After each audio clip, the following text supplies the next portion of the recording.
Kaso mga chong, mga chak, nandito ako ngayon sa Porto Rapti. Ayan, medyo mahangin. Kaya alas-as maririnig nyo ang video ko, mahangin kasi. Ayan, malapit na lumubog ang araw. Mahangin ngayon. So,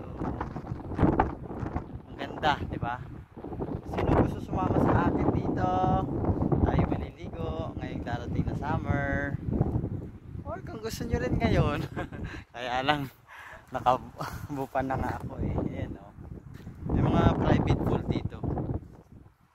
So hindi ko alam kung anong mga island yun. So comment na lang kayo kung anong mga island ito.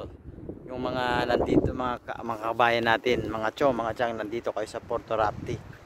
So may mga fishing boat din doon sa baba. And yan, magkita-kita na lang tayo.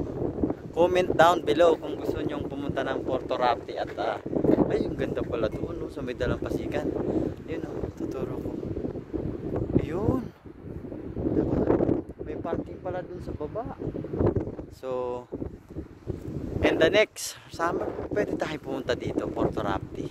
Ganda rito. Yan, oh, mga views dito. Medyo maagasas nga lang ang hangin. Hindi ko lang alam kung anong side yun. Yung sa may bandang yun, parang may magandang pasyalan doon. Yun, doon banda. So hanggang dito na lang muna mga chong, mga chang. At tayo magkitang muli sa susunod kong mga vlog.